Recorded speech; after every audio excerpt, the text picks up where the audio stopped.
What's going on, guys? This is the Gamer Buff. It's a weekly rundown of gamer news. I'm Jefferson Carps with the Gamer Buff, Dove Larson. There he is. Say hi to the big-headed beard that is Dove Larson. He knows his games, and we're going to talk some gamer news. What's going on, Dove? Not much. How are you doing, Carps? I'm doing great. I want to dive into this because Ubisoft is in the news. Big surprise. Double Dragon. There's a blast from the past. Double Dragon. They're ready to make some noise, Double Dragon style. We're going to cover that. Good stuff coming up. So let's hit the news. I have to start with a show favorite, a channel favorite. It's an undisputed success. Did you hear about this? Steel City Interactive's brand new boxing game, Undisputed. This thing's been out for just over 2 weeks. It has already sold over 1 million copies. Talk to me about Undisputed. I mean, I think it's a great game, and it's incredible that it sold over 1 million copies in such a short window. And this is a game, we were talking about it in the best-selling sports games. A lot of those sports games only have a year-long window to make those sales. That's not Undisputed's game. They're adding stuff every chance they can. Their newest update's coming in December, I believe. They're looking to add some boxers along the way. They're going to continue to build on this, and to sell 1 million already for an indie game, that's incredible, dude. Yeah, if you guys don't know the story of Undisputed, it's three brothers, the Abib brothers. They decided as a side project, hey, maybe we can make a video game. We really love video games, and we really love boxing, and there's been a void in boxing video games for over a decade. Let's just do this on the side. Well, this became such a passion project for these three brothers that didn't have any idea how to make video games, how to do, coding, animation, how to do any of this. Right, it's so grassroots. Yeah, they dove into it so hard, and they loved it so much that all of a sudden they're learning how to do all these things. They're quitting their jobs. Yep. They're putting all their resources that they have and that they don't have into this project. And to see this kind of success, bravo. It makes you feel really good. Congratulations to them at Steel City Interactive. This is a crazy underdog, really fun story. I love it. It makes you think it's possible. If you work hard enough and you put enough into it, you can accomplish anything. You can reach your dreams. You can accomplish your goals. Right. I mean, that is the overall story you got to take away from this. It's incredible. Fight night, top to down. I mean, dude, they began from the actual they are that boxer story that you hear. The underdog started from nothing, and they got the champ. And that's what they did, man. Like, they started from nothing. They didn't know what they were doing. They learned things on YouTube to make a game, and then brought so much work to investors after a long period of time of working on a great game. And here we are, 1 million sold. Incredible. 1 million sold and counting in just over 2 weeks. This is great. Undisputed, just a huge success. Steel City Interactive, way to go. Congratulations. Now, Dove, Undisputed is the new boxing game. It is the only boxing game. So here's some news this week. Like the spoiled kid who doesn't want to play with a toy until he sees some other kid having fun with it, EA Sports wants to bring back Fight Night. Yeah. Now, they're going to run into some big issues here as they attempt to come back. Tell me about it. Well, man, there's a lot. For one, licenses. I mean, you already have exclusive deals, or Undisputed has exclusive deals with certain new boxers coming up. I believe Canelo Alvarez is one, Alexander Usyk, Tyson Fury. They're not going to be able to be on the EA Sports version of the game because they've signed exclusive contracts with Steel City Interactive to be on Undisputed. So that's kind of one of the big issues. You can't have a new upcoming boxing title without some of the champs on there. Like, that would make no goddamn sense. That's obviously the big issue. It's exclusive agreements. It's long-term exclusive agreements. They may be rookies, but Steel City Interactive, they're smart. They're not dumb. And they went out and they fought hard for these deals, and they got these deals done. Right. And that's going to prevent things like EA Sports Fight Night. You can't even get the Undisputed champ, the current champ, in your game. How are you going to put a game out? Nobody's going to want to play that. Exactly. And I've seen articles, one in Forbes, talking about how they're so desperate that they might even try to add it as DLC to the upcoming UFC game. That might be one of the ideas. I think that's idiotic. Dana White doesn't play well in the sandbox with anyone, so that shit ain't happening. And I'm not buying a UFC game to get DLC to get another game. Fuck that shit. Create an actual game. That's the only thing. The only way that EA Sports is going to make a fucking boxing game, is if they buy Steel City Interactive. That's the only way I see that happening. Yeah, that's going to be their best path to this, and I don't think it's going to happen. The gaming world is open now for Steel City Interactive. They earned it, and they don't need to sell to EA. EA Sports, back off. You know, you had your chance. You stopped making Fight Night. You stopped making boxing games. Right. It's been over a decade. These chance. Dudes worked hard. They went out. They got the licensing. They got the agreements. Right. And they put out a great game. Just deal with it. Too bad. Keep putting out, your UFC games or whatever. Your cookie cutter football games. It doesn't matter. It's over for you in the boxing world right now. The boxing world belongs to Steel City Interactive and the game Undisputed. And I love it. Agreed. All right, let's hit our weekly Ubisoft update. This is did you hear about this? Ubisoft has canceled plans for Assassin's Creed Shadows early access. All right, so early access was originally planned for the collector's edition. So now the collector's edition, it's now priced at $230. It will include a bookmark, a magnet, and a mirror featuring the members of Whitesnake. But it will not include early access. Something along those lines it will include. No early access. They've dropped the price from $280 to $230. What the hell? This is ridiculous. I mean, who's buying that? No one's buying it. I mean, they're just going to...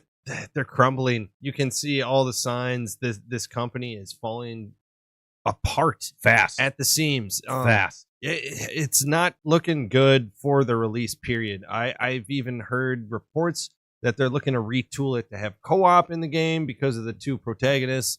I think if they do that, we're not going to see this game in 2025. They can't even get the game out. The game originally was supposed to come out on November 12th of this year. It's now pushed back to like February of 2025. They can't even get the game out. Now they're floating this rumor of co-op. Hey, that's cool. That's really cool. But you can't do it. You can't do it.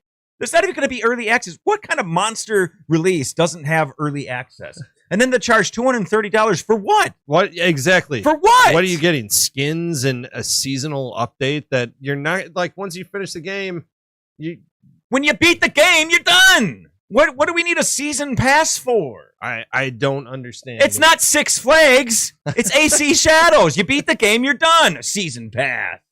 It's ridiculous. I'm not a season passer myself. Yeah. What are they doing? What is Ubisoft doing? Let's take this a step further. Let's stick with Ubisoft here. Prince of Persia, The Lost Crown. By all accounts, by all reviews, what a great game. Yeah, right? Great game. What a great game, a Metroidvania, a throwback, yes. A really solid game. What you want. And now that entire team gone. Yeah. Gone. Great foresight. Why? I don't know. They got to spend more resources delaying their moneymaker, AC Shadows. So why not fire the team that created the one game that has had success in your company in the last half decade? Like, it's insane. This is what's so frustrating about Ubisoft is that they actually have made and can make some really awesome games. Yeah. But how they market them and sell them and this subscription nonsense and these season passes, why not just put a game out and sell it and have good sales numbers on a great game? Prince of Persia, The Lost Crown was rated at over an 85. Yeah. It's a terrific game. Yeah. And I mean, like, it's a throwback. So, like, for something that's like retro to do that, to me, is even cooler because, like, you know, that's held to a higher standard to me. Like, you know, if you're going to make a retro game now, you better do it right. And that's what Lost Crown did. And they got rid of the whole team. That's a team that could have been adding to AC Shadows in some form, or making you a different IP, or working on a new Prince of Persia game. It doesn't make sense to me. I mean, what are they doing? What is their business model? I don't know. Their business model is subscription based. They want people to buy the season passes for content, for skins that should already be in the game. I shouldn't be buying a game at $70 now. That's the standard price. That's what we're paying, and then have to pay an additional weekly or yearly or whatever, that monthly, whatever subscription it is, to keep getting new content. No, that's why I bought the game in the first place. If you're not going to give me that content, it shows me as a gamer, as a consumer, that you don't have good content in the first place to hook me. So if I see a game that's big on seasonal content, I'm out. Because majority of just about every other game, if there's an update, it's just an update. Yeah, it's a free update to the game. You're not paying to have them update the game. It's a ridiculous. It was a bad choice. It was a bad decision for that to be your business model. Right. And Ubisoft, they are mocked heavily every week. Who mocked them this week? They got mocked again. They got called out again. Baldur's Gate director, creator, basically saying what we're talking about right here, that there's no future with a subscription based model. Like, why not make a good game instead of trying to get people to keep buying your monthly subscription? There's no point to buy a subscription to a game I already beat 2 months ago. It doesn't make sense for you to do that for every single game. Some games it makes sense. Some games I want some DLC once in a while. But to try to rope me in to like get into my bank account every month, every year, whatever it is, dude, that's just greedy practices, and we see through it. And that's what they're saying. The guy at Baldur's Gate, it's not a good way to structure your company, and companies who do that are going to fall by the wayside. And that's my paraphrase. And they are. And Ubisoft is. It didn't work. It's not working. And I don't know, Ubisoft. I'll say it again. Unfortunately, I planted my flag a long time ago with this game. I thought that AC Shadows was going to be a monster, just a terrific game, and it looks worse and worse every week. I'm out of flags, and I'm running out of hope on this game. Ubisoft. We'll tell you what they fucked up next week. Yeah.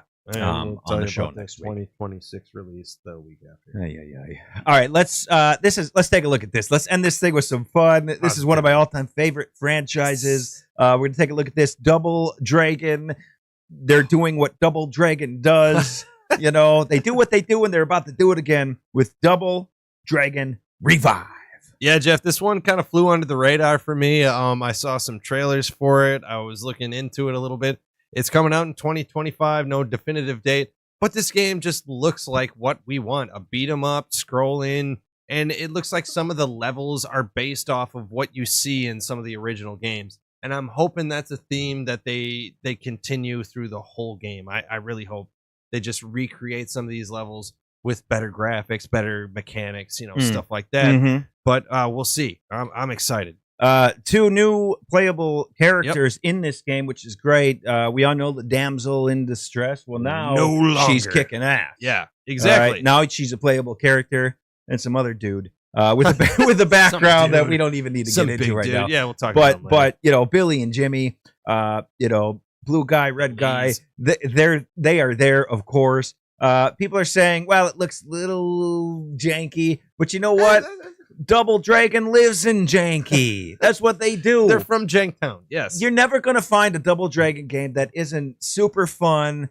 It's just they're side-scrolling, they're beat 'em up, and they are awesome. The music is awesome. You sent me this trailer on YouTube, the trailer for this game, for Double Dragon Revive. And they have this updated, like, badass version of the Double Dragon song. As like the backing to this trailer. So good. It just gets you fired up.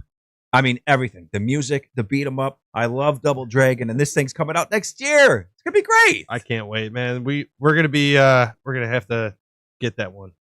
Hell yeah. Double Dragon beat 'em up party. You and me, Billy and Jimmy, or whoever you choose to be, because like I said, 2 new playable characters. That's never been a thing, Double Dragon. I'm not going to be. You don't know me. You don't know me. Here it is. All right, go Tom. What's coming up Monday? All right. I'm releasing 8 games to get you back into gaming.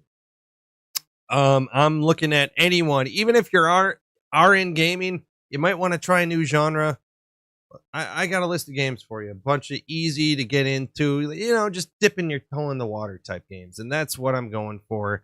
That's the list I'm cultivating here. If you've been out for a while, you want to get back in, I got a few I can suggest for you or your friends. Okay. 8 games. Get you back into gaming. Hell yeah. It's coming up Monday, bright and early Monday morning. And for the rest of the time, it's Dove's Digital Deep Dive at 2 Hats That Appear. Jim Adams. Jimmy boy. Hello. What's going on, fella? What, clean it up for us. Great show. Really clean. One item I did find here. So the cupboard's a little bare as far as boxers go. But EA Sports has found a couple names left out there. They've licensed King Hippo and Don Flamenco. So, I mean, it's a start. It's something. They're going to find some people to fill out that game. But otherwise, great game. Thank you, Jim. Thank you, Jim. Nice show, fellas. That's pretty good. They got King Hippo, huh? King Hippo? Yeah, right. All right, Jim Adams. There he is. He has a weighted. He's the gamer buff, Dove Larson. Like, share, subscribe for more content. We got Dove's Digital Deep Dive. We got the Indie Spotlight series and the Gamer Buff podcast. That's where you're at right now. It's all at 2 Hats and a Beard. Thank you guys for hanging out with us. We appreciate you. We really do. We'll do it again in a week on the Gamer Buff. Game on! Game on. You look stupid with those headphones on.